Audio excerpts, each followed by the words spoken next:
Hello नमस्कार सभी का आपके अपने शो 11 मिनट के इस शो में आप सभी का स्वागत है। आज का हमारा विषय अफलन और उसका नियंत्रण कैसे किया जा सकता है। तो सबसे पहले अगर हम देखें कि आखिरकार अफलन होता क्या है, तो अफलन की जब हम बात करें तो हम कह सकते हैं कि फलदार पौधों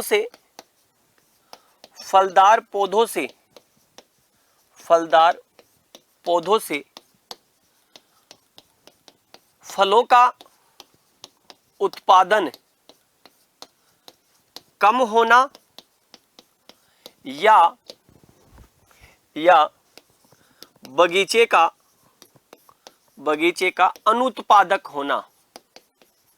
अनुत्पादक होना। फिर देखिएगा, अगर हम बात करें तो हम यहां पर कह सकते हैं कि अफलन मुख्यतः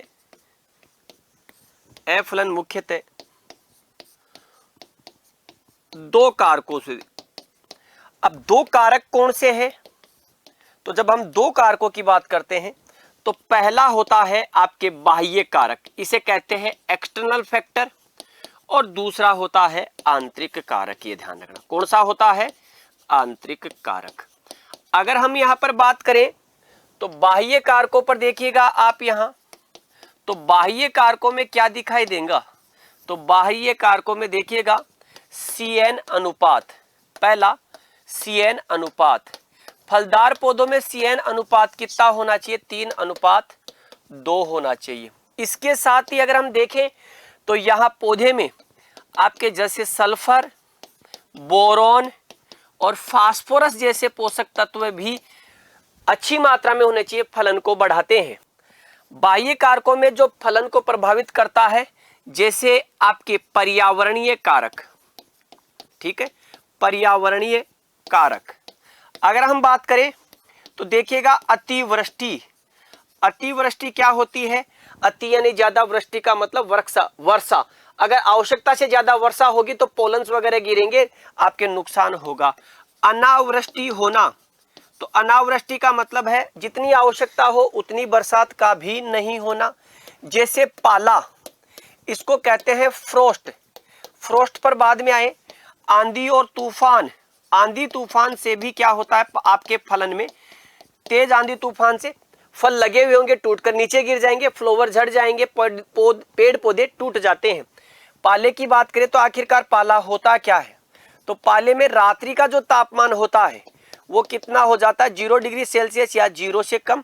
दूसरा, अगर हम यहाँ पर पाले की बात करें तो ये ध्यान रखना, इसकी वजह से क्या होता है, कोशिका में जो कोशिका जल होता है वो क्या बन जाता है? बर्फ। और इसकी वजह से क्या हो जाता है? प्लांट की सेल की डेंसिटी, घनत्व बढ़ जाता है, और घनत्व बढ़ने से क्या हो जाता है? सेल ब्लास्ट हो जाती है, ये ध्यान रखना, और सेल फट जाएगी, प्लांट डेड हो जाता है। बचाव कैसे करें आप? तो बचाव के कुछ उपाय हैं यहाँ पर। तो बचाव के लिए आप क्या कर सकते हैं? पाले से बचाव के लिए आप सिंचाई कर दो, ठीक है, आप सिंचाई कर दो। आप जिसको कह सकते हैं क्या कर दो? धुआं कर दो। आप क्या कर सकते हैं? नॉर्थ ईस्ट में क्या कर सकते हैं? आप प्लांट लगा सकते हैं। नॉर्थ ईस्ट में आपको प्लांट लगाना, जिसको आप नॉर्थ से आने वाली ठंडी और पश्चिम से आने वाली आपके गर्म हवाओं से आप क्या कर सकते हैं? विंड ब्रेक जिसको कह सकते हैं, आप लगा सकते हैं। इसके अलावा आप H2SO4 का 0.1% का छिड़काव कर सकते हैं। ये बाह्य कारक थे। अब आंतरिक कारकों की अगर हम बात करें तो यहां देखिएगा आंतरिक कारक, और आंतरिक कारकों की जब आप बात करेंगे तो आंतरिक कारकों में क्या दिखाई देगा? एक होता है जेनेटिकल फैक्टर, आनुवांशिक कारक। क्या होता है? आनुवांशिक कारक होता है। और दूसरा जिसको कह सकते हैं आप, इसे कहते हैं जेनेटिकल फैक्टर। दूसरा होता है आपके फिजियोलॉजिकल फैक्टर, दैहिक कारक जिसको कह सकते हैं, ठीक है, दैहिक कारक होगा। इसके अलावा अगर आप देखेंगे दैहिक कारकों के अलावा तो पौधे के खुद के विकार भी हो सकते हैं, ये ध्यान रखना। तो पौधीय विकार कह सकते हैं हम इसे, पौधीय विकार, ये ध्यान रखना। इसमें रोग कीट वगैरह भी आ जाते हैं, मौसम की परिस्थिति भी आ जाती है, और सिंचाई वगैरह सारे आ जाते हैं। यहां पर अगर हम देखें आनुवांशिक कारक, तो आनुवांशिक कारकों में क्या दिखाई देगा, एक होता है आपके जिसको कहा जाए तो असंगतता, इनकॉम्पेटिबिलिटी। पुष्प में जननांग पूर्ण रूप से विकसित होने के बाद भी बीजांड और परागण क्या नहीं होते, उनमें असंगति होती है, ये ध्यान रखना। तो आपके होता है, इसे कहते हैं इनकॉम्पेटिबिलिटी, असंगतता, ये ध्यान रखना। तो असंगतता विशिष्ट रूप से इसे कहते हैं इनकॉम्पेटिबिलिटी, यानी कि जननांग पूर्ण विकसित है और पूर्ण विकसित होने के बाद भी बीजांड और अंडाशय, ठीक है, बीजांड और अंडाशय जो होते हैं इसमें क्या हो जाती है, आपके असंगति होती है, ये ध्यान रखना। इसके बाद में देखिएगा नंबर 2, अगर हम बात करें तो क्रोमोसोमल डिस्टरबेंस हो जाता है, क्रोमोसोम गुणसूत्रीय विकार होता है जिसे कहते हैं संकरीकरण। एक होता है हाइब्रिडिटी, जो कि मुख्य रूप से किस पर निर्भर करता है, यह निर्भर करता है बेटा गुणसूत्रों पर। तो गुणसूत्रीय विकार आपको देखने को मिलेंगे। तीसरा इसमें होता है सेल्फ इनकॉम्पेटिबिलिटी, जिसको ये सौबद्धता, इसे कहते हैं सेल्फ स्टेरिलिटी। तीसरा होता है सौबद्धता, तो ये ध्यान रखना, सौबद्धता इसे कहते हैं सेल्फ स्टेरिलिटी। क्या कहते हैं, स्वयं की वजह से, सेल्फ स्टेरिलिटी। इसका मतलब होता है मेल और फीमेल दोनों सही है, आपस में निषेचन नहीं कर पाते हैं किसी भी कारण से। दैहिक विकार में जैसे आपके जो फिजियोलॉजिकल डिसऑर्डर में CN रेशियो आ जाता है, और पौधे विकारों में अगर हम बात करें तो पौधे विकारों की हम क्या कर लेते हैं, बात कर लेते हैं, ये ध्यान रखना, पौधे विकार। तो तीसरा जो फैक्टर है वो आता है फल वृक्षों का विकासीय प्रवृत्ति, ठीक है, ये क्या आता है, फल विकासीय प्रवृत्ति, ये ध्यान रखना, फल विकासीय प्रवृत्ति।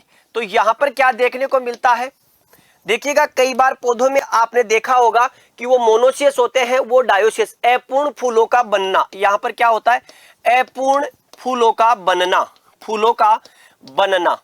इसमें देखो आपको क्या दिखाई देता है, इसमें जब आप देखेंगे तो एक तो होता है जैसे आपके मोनोसियस। मोनोसियस क्या होता है, तो मोनोसियस अगर आप देखेंगे एक ही पौधे पर अलग अलग स्थान पर नर और मादा का उपस्थित होना मोनोसियस होता है। इसी प्रकार आप देखेंगे डायोसियस, डायोसियस का मतलब होता है मेल और फीमेल का अलग अलग सेपरेट होना। यहां ध्यान रखना, आप अगर देखें हर्मोफेरोडाइट भी होता है, क्या होता है, हर्मोफेरोडाइट भी होता है, जो आम में देखने को मिलता है। इसके साथ ही अगर आप देखोगे तो क्या दिखाई देगा, डाइकोगेमी। क्या होता है, डाइकोगेमी, यानी कि मेल और फीमेल अलग अलग समय पर पकते हैं, जिसमें एक होता है प्रोटोएंड्री और एक होता है प्रोटोगाइनी। क्या होता है, प्रोटोगाइनी। जैसे आपको देखा होगा खजूर, विशिष्ट रूप से आपके खजूर में क्या है, प्रोटोएंड्री दिखाई दे जाती है, ये हमें ध्यान रखना। तो डाइकोगेमी हो गया। कुछ होता है पोलन्स का उर्वर नहीं होना, तो यहां पर क्या होता है, पोलन जो होते हैं, पोलन का उर्वर नहीं होना, यानी कि पोलन्स काम के नहीं है तो वो निषेचन होगा तो भी उससे फल नहीं बन पाता। एक होता है हेट्रोस्टेलिटी, विषमवर्तिका तत्व, विषमवर्तिका तत्व, ये ध्यान रखना। विषमवर्तिका तत्व की बात करते हैं तो ये होता पिन टाइप का, एक होता थर्म टाइप का, ये ध्यान रखना, आपके हेट्रोस्टेलिटी बोलते हैं। अब अगर हम यहाँ पर फटाक से बात कर ले प्रबंधन की, तो अफलन का आप प्रबंधन कैसे कर सकते हैं, अफलन का प्रबंधन। तो अफलन के जब प्रबंधन की बात आती है तो ध्यान रखना, पहला आप क्या करें, पोलिनाइजर्स, ये ध्यान रखना आपको, पोलिनाइजर्स। पोलिनाइजर्स क्या होते हैं, तो ये ध्यान रखना अधिक पराग देने वाले पौधे। यहां पर क्या होता है, इसका मतलब होता है अधिक पराग देने वाले पौधे। और यहां अगर देखेंगे तो कौन से ऐसे पौधे हैं अधिक पोलन देने वाले, तो यहां पर देखिएगा एप्पल में एक रेड डिलीशियस वैरायटी आती है, तो एप्पल, इसी के साथ में बेर और आम की कुछ वैरायटी आती है जिन्हें पोलिनाइजर्स के रूप में प्रयोग करते हैं। तो पोलिनाइजर्स क्या हैं, प्लांट होते हैं। इसके साथ ही अगर हम बात करें तो नंबर 2 पर देखिएगा रूट प्रूनिंग, तो जड़ों की काट छांट। अब ये ध्यान रखना, जड़ों की काट छांट रूट प्रूनिंग कहते हैं। और आपसे पूछ लिया जाए कि रूट प्रूनिंग किस में की जाती है, तो याद रखिएगा रूट प्रूनिंग बेटा किस में करते हैं, नींबू वर्गीय में की जाती है। और ये कब की जाती है, दिसंबर और जनवरी में। अगर हम तीसरे कारक पर देखें तो हमें ध्यान रखना, हम करते हैं रिंगिंग, वल्ले बनाना। क्या करते हैं बेटा, रिंगिंग भी करते हैं, ये ध्यान रखना। आपकी स्टेम होती है, इस पर 5 सेंटीमीटर का क्या कर देते हैं, गोल चीरा। इससे क्या होगा, CN रेशियो में संतुलन, पौधे के ऊपर अपर वाले पार्ट पर क्या बढ़ जाता है, कार्बोहाइड्रेट की मात्रा बढ़ जाती है।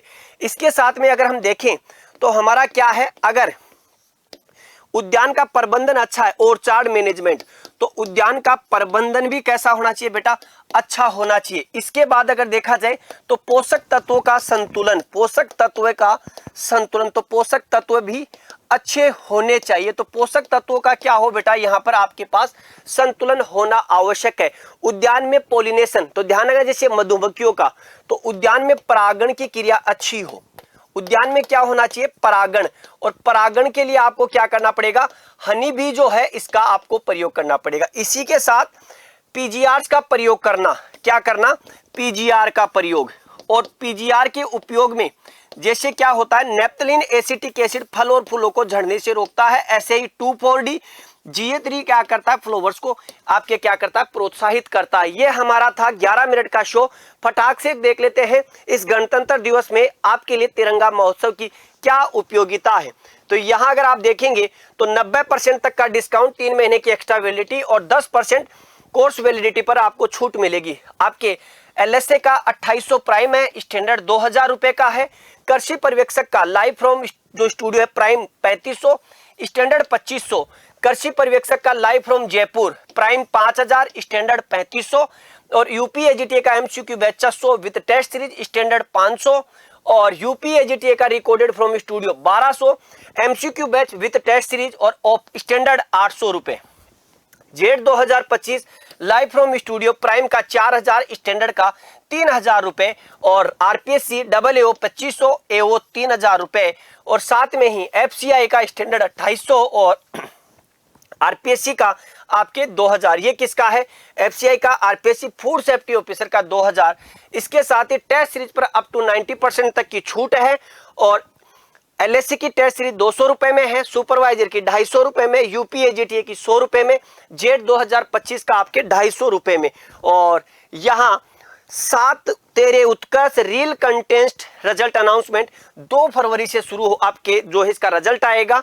तो रील बनाए और टेबलेट जीतने का सुनहरा मौका पाए। तो आप सभी विद्यार्थियों के लिए गणतंत्र दिवस का जो तिरंगा ऑफर महोत्सव जो चल रहा है, ये 23 से लेकर के 28 फरवरी तक है, ये आपके 28 जनवरी तक है, इसका ध्यान रखना। तो इस ऑफर का लाभ उठाएं और अपने मन चाहे कोर्स में प्रवेश लें। कैसा लगा 11 मिनट का शो जरूर बताइएगा। सभी को राम राम, जय हिंद, जय भारत, बेस्ट ऑफ लक।